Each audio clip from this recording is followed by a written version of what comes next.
Hi, I'm Sophia, and today I have the pleasure of working with head teaching professional Jaime Steedman at the Ladies Golf Club of Toronto. And today we're going to learn a little bit about what the clubs in your golf bag are actually for. Jaime, I have all of these golf clubs in my bag and I have no idea what any of them do. Can you please explain? Absolutely. The equipment itself can be a little bit of an enigmatic thing. Making sure that we have an understanding that there are essentially three families in the golf bag. We've got the wood family. This is all of our fairway woods. That includes the driver. Okay, so historically this was known as our one wood. Okay, and occasionally you'll still get that referenced on the top of your club. It'll still say one. Okay, that's your driver. It's the longest club in your bag. It's also the least lofted golf club in your bag. Okay, so we start from the longest, least lofted. This club will always be struck when the ball is on a tee.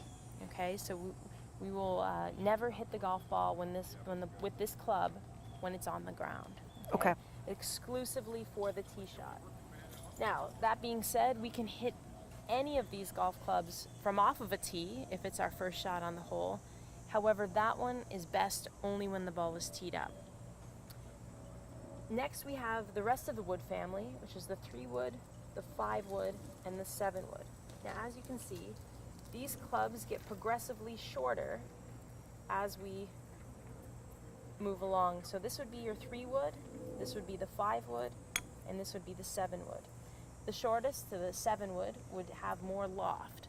So that means we'll see higher ball flight, but shorter distance. Okay, so if we're on a par 5 and we have a long distance to cover and we're in the fairway, we would be either hitting 3 or the 5 wood because we'd want to get the most amount of distance. If we had a shot that we were much closer to the green, then we would be now moving into what we call the iron family. And the irons are these clubs here.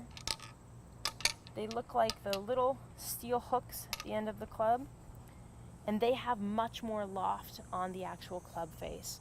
So you can see how much loft there actually is. These clubs are much more precise, but they don't go as far. Okay? They have tremendous use out of the rough or longer grass, as well as you're moving closer to the green. They're more precise because they are shorter golf clubs. So the irons, we would start with, in this case, the 7 iron, 8 iron, 9 iron, pitching wedge, and sand wedge. So the irons do include the 2 wedges, and those wedges are usually indicated with either a P or a W for pitching wedge and an S or SW for sand wedge.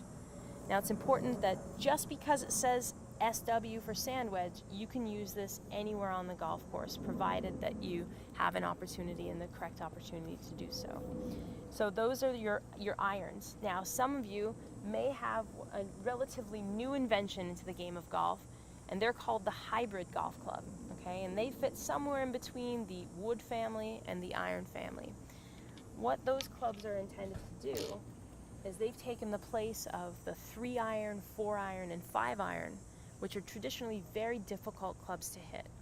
So what we've done is we've taken the technology of the wood, being the larger head composition, and then taken the much deeper club face of that of an iron, which makes it easier to hit, and we've combined those together.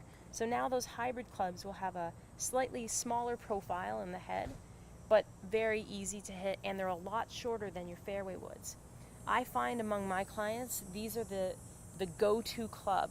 If you have them, use them often and use them from a variety of different locations. You can use these from the rough, you can use these on the fairway, you can tee off with these clubs. I find that the ball flight goes much higher than fairway woods, and you have a lot more control than your longer clubs. And we tend to get really good success, which once you get that confidence, it starts to build. So use these golf clubs if you have them. If not, certainly you could make do with your other golf clubs, but they're a really great asset to have in your golf bag. And then lastly, we have the putter, which is the most important club in the bag. It's the shortest, okay? So working our way down from less loft with the driver, then we've got the fairway woods, they're long, all the way down to the sand wedge, which has the most amount of loft, okay? And then we've got the putter, which is a very flat angle, and that's because that ball never leaves the ground. Okay, we're rolling it along the ground.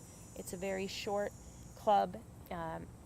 For any information on that, you can find the other helpful tips that we've done as part of this series, all about putting and how to make this putter and make the equipment produce the roll that you want on the golf course. Thank you so much for your tips, Jamie. I really appreciate it. So if you are new to the game, or if you're looking to improve and lower your score, please feel free to contact Jamie at the Ladies Golf Club of Toronto.